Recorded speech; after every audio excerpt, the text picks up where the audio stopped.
Hello दोस्तों, कैसे हैं आप सभी? महादेव। मैं उम्मीद करती हूँ आप सभी बहुत अच्छे होंगे। दोस्तों, मैं साधना आप सभी का वेलकम करती हूँ अपने यूट्यूब चैनल पांडे स्ट्रैटेजी में। दोस्तों, इससे पहले हमने पेपर फर्स्ट यूजीसी नेट जून में जो एग्जाम होने वाला है पेपर फर्स्ट, उसकी तैयारी कर रहे हैं। इसके पहले वाला चैप्टर हमने पढ़ा था बोध। आज है उसका नेक्स्ट चैप्टर संप्रेषण। संप्रेषण को इंग्लिश में कहते हैं कम्युनिकेशन। आज हम ये बात करते हैं कि आज हम इसमें क्या क्या पढ़ने वाले हैं दोस्तों। सबसे पहले हम पढ़ेंगे संप्रेषण का अर्थ, प्रकार, और उसके बाद है सामूहिक संप्रेषण, कक्षा संप्रेषण, संप्रेषण की प्रकृति, इसकी बाधाएं और जन मीडिया एवं समाज। ये सारे हमारे सब टॉपिक्स हैं दोस्तों जो आज हम पढ़ने वाले हैं। तो आइए शुरू करते हैं।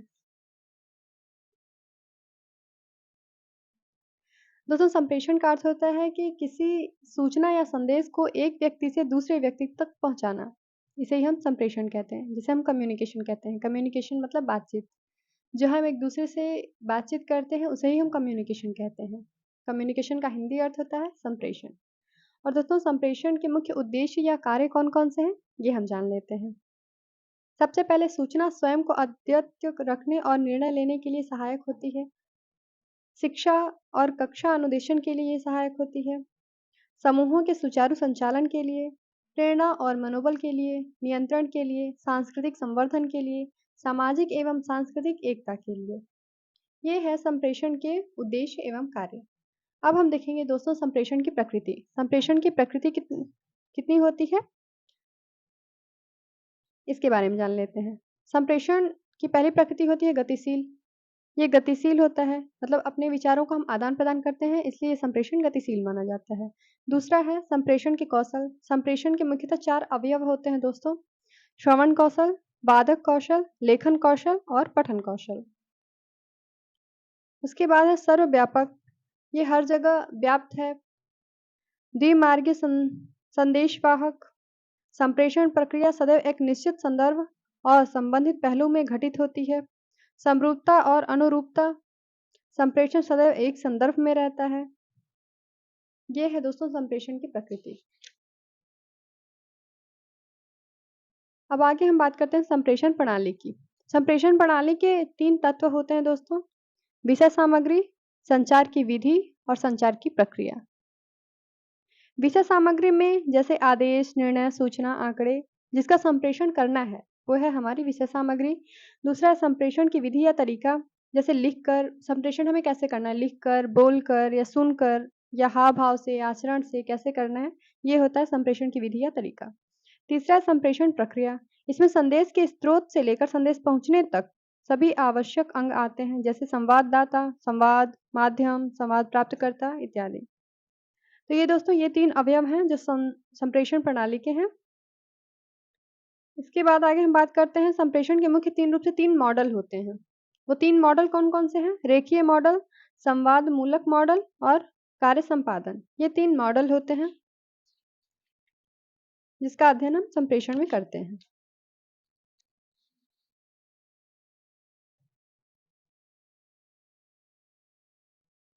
अब देखते हैं दोस्तों संप्रेषण के प्रकार कौन-कौन से होते हैं। संप्रेषण के प्रकार हैं अवैयक्तिक संप्रेषण, अंतरवैयक्तिक संप्रेषण, समूह संप्रेषण, जन संप्रेषण। अब हम सबसे पहले बात करते हैं अवैयक्तिक संप्रेषण में। या ऐसे शब्दों का प्रयोग करते हैं यहाँ हम, जैसे हे परमात्मा, जो हम खुद से ही बात करते हैं। अपनी बातों को खुद से करना, ये है अवैयक्तिक संप्रेषण। और दूसरा अंतरवैयक्तिक संप्रेषण,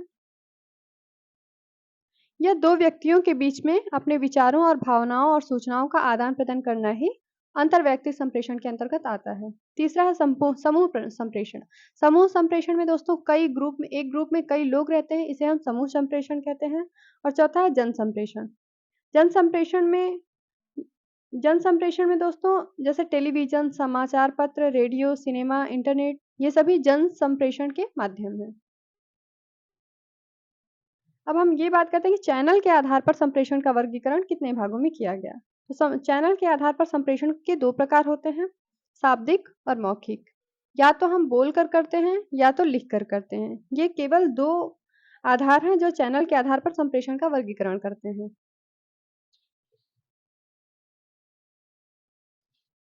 नेक्स्ट आते हैं उद्देश्य और शैली के आधार पर संप्रेषण का वर्गीकरण। इसमें है निर्विघ्न संप्रेषण, निर्विघ्न मतलब जहाँ कोई समस्या ना हो वो संप्रेषण, दक्षता में वृद्धि, स्थायी रिकॉर्ड, अनुशासन, कार्य समन्वयन, विश्वसनीयता, सूचना का सामान्य प्रवाह, ये सभी आते हैं हमारे उद्देश्य और शैली के आधार पर संप्रेषण के वर्गीकरण के अंतर्गत।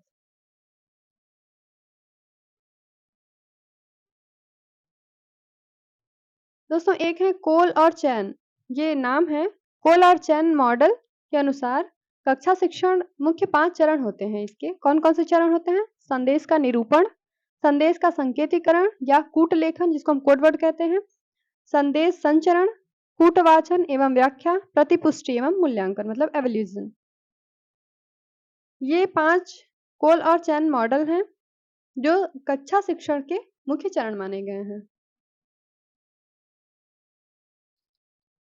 अब आते हैं इसमें एक टॉपिक है दोस्तों शोर। संप्रेषण में शोर शब्द का अर्थ सिर्फ भौतिक स्तर तक सीमित नहीं, शोर एक रुकावट है जो संप्रेषण प्रक्रिया को बाधित करती है। शोर में जैसे हमारे आसपास के स्रोत, सड़क का ट्रैफिक, लाउड स्पीकर, दोषपूर्ण संचरण, ये सभी शोर के अंतर्गत आते हैं। शोर के प्रकार कौन कौन से होते हैं? शरीर क्रियात्मक शोर, भौतिक शोर, मनोवैज्ञानिक शोर और अर्थ संबंधी शोर। शरीर क्रियात्मक शोर के अंतर्गत जैसे व्याकुलता, भूख, थकान, सिर दर्द, दवा आदि के कारण से ये होते हैं जिसे हम शरीर क्रियात्मक शोर के अंतर्गत रखते हैं। दूसरा है भौतिक शोर। भौतिक शोर में क्या है? उद्धरण के लिए यातायात हार्न, खराब रोशनी का होना, ये सब हमारे भौतिक शोर हैं। तीसरा है मनोवैज्ञानिक शोर। इसमें दूसरे के कहे या लिखे शब्दों के संकेतों की व्याख्या करते हैं। यदि कोई शिक्षक तनाव में है तो कक्षा में असावधान हो सकता है और उससे त्रुटियां भी हो सकती हैं। ये है मनोवैज्ञानिक शोर। और चौथा है अर्थ संबंधी शोर। अर्थ संबंधी शोर में आता है लेखक कभी कभी शब्द जाल या परिहार्य तकनीकी भाषा का उपयोग करके अर्थ शोर पैदा करते हैं। ये है अर्थ शोर संबंधी प्रकार। अब हम बात करते हैं कक्षा संप्रेषण की। कक्षा संप्रेषण को हम इंग्लिश में कहते हैं क्लासरूम कम्युनिकेशन। कक्षा संप्रेषण इस डिजिटल युग में भी औपचारिक शिक्षा के प्रभावशाली भूमिका को अदा करता है। कक्षा शिक्षण का उद्देश्य संज्ञानात्मक अनुक्षेत्र में शिक्षण उद्देश्यों को पूरा करना है जो कि मुख्यतः ज्ञान, समझ, आवेदन, विश्लेषण, संश्लेषण जैसी क्षमताओं को विकसित करने से संबंधित है। इसलिए संप्रेषण किसी भी शिक्षण प्रक्रिया का अभिन्न अंग माना जाता है। कक्षा संप्रेषण के 4 मुख्य सोपान हैं। वो कौन कौन से हैं? शिक्षार्थी में रुचि पैदा करना। संप्रेषण हमारा ऐसा होना चाहिए दोस्तों कि अगर हम किसी को कुछ बता रहे हैं तो वो सामने वाला उस चीज को अटेंशन के साथ सुने।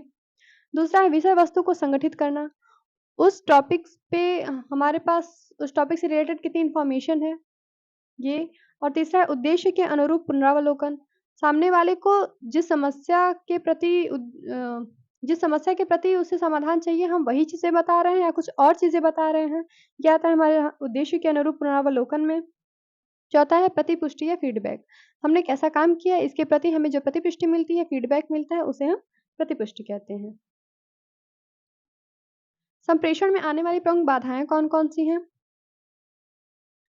संगठन का आकार, कर्मचारियों के बीच भौतिक दूरी, कार्य विशेषज्ञता, संगठन की संस्कृति, संगठनात्मक नियम एवं अधिनियम, संगठन में सत्ता संरचना, संगठनात्मक ढांचे में जटिलता, अपर्याप्त सुविधाएं और अवसर, ये सभी हैं संगठनात्मक बाधाएं।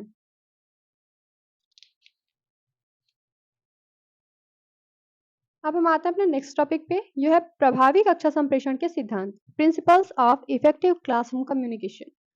इसमें क्या क्या चीजें आती हैं? इसमें 4 शीर्षकों का वर्णन किया गया है। वो है शिक्षकों के लिए सिद्धांत, संदेश नियत करने के सिद्धांत, शिक्षण विधियों और मीडिया के चयन के लिए सिद्धांत, अनुकूल शिक्षण वातावरण बनाने के लिए सिद्धांत। ये 4 शीर्षकों को बताया गया है। अब फर्स्ट है हमारा शिक्षकों के लिए सिद्धांत। इसमें क्या क्या चीजें आती हैं इसके अंतर्गत? यथार्थवादी आत्म अवधारणा और आसपास के वातावरण के प्रति संवेदनशील होना। ये शिक्षक के अंदर कौन कौन सी क्वालिटी होनी चाहिए, ये चीजें बताई जा रही हैं। विषय वस्तु में दक्षता का विकास होना चाहिए, शिक्षार्थियों को समझना चाहिए, प्रभावी संप्रेषण कौशल होना चाहिए, शिक्षा विज्ञान और छात्र केंद्रित दृष्टिकोण होना चाहिए, शिक्षक की वस्तुनिष्ठ और कर्तव्यनिष्ठ होना चाहिए। और सेकेंड है संदेश नियत करने के सिद्धांत। संदेश नियत करने के सिद्धांत में हमारे क्या क्या चीजें आती हैं?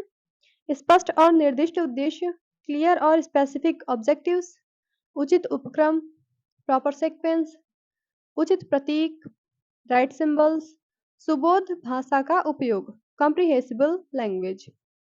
प्रासंगिक अभ्यास, रिलेवेंट प्रैक्टिस, उदाहरण एवं दृष्टांत, इलस्ट्रेशंस। अब हम तीसरी बात करते हैं, शिक्षण विधियों और मीडिया के चयन के लिए सिद्धांत कौन कौन से होने चाहिए।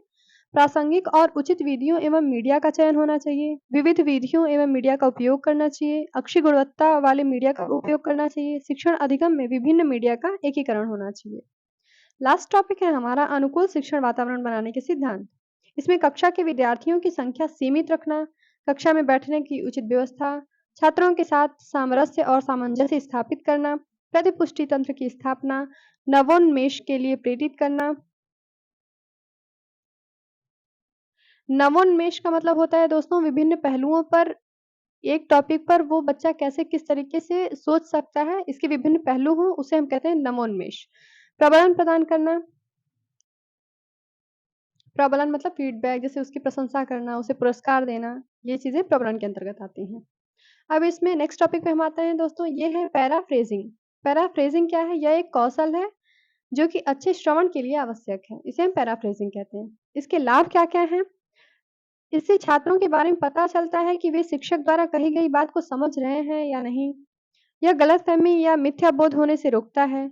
यह आवेग और क्रोध जैसी प्रतिक्रियाओं से बचने के में सहायता करता है। यह स्वयं को आसानी से विचलित होने से भी रोकता है। यह स्मरण शक्ति के संवर्धन में भी सहायता करता है। दोस्तों संप्रेषण के 7 सी, अल्फाबेटिकल सी, ये 7 सी के प्रोसेस क्या है ये हम बताते हैं। पहला सी है क्लियरिटी, स्पष्टता। संप्रेषण में हमें क्या क्या चीजें रखनी है, उसके 7 सी प्रोसेस है, वो कौन कौन से ये देख लेते हैं। पहला है क्लियरिटी, दूसरा है कॉन्सिस मतलब संक्षिप्त, कॉन्क्रीट यथार्थपूर्ण, करेक्टनेस सही, कोहेरेंट सुसंबद्ध, कंप्लीट संपूर्ण, कॉर्टिस विनम्र। ये हमारे 7 सी सिंबल्स।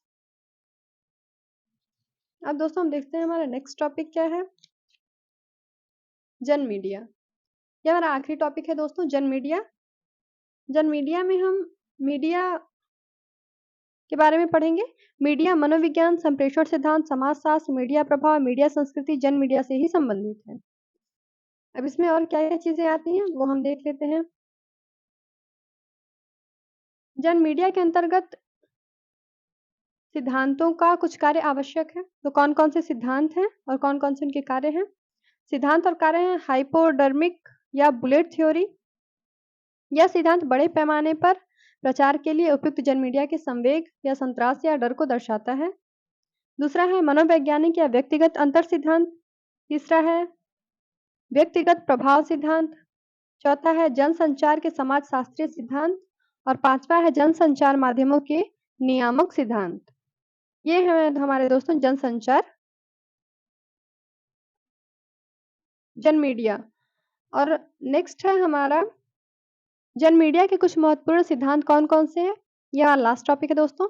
जन समुदाय सिद्धांत, राजनीति आर्थिक मीडिया सिद्धांत, आधिपत्य सिद्धांत, संस्कृति और लाक्षणिक सिद्धांत।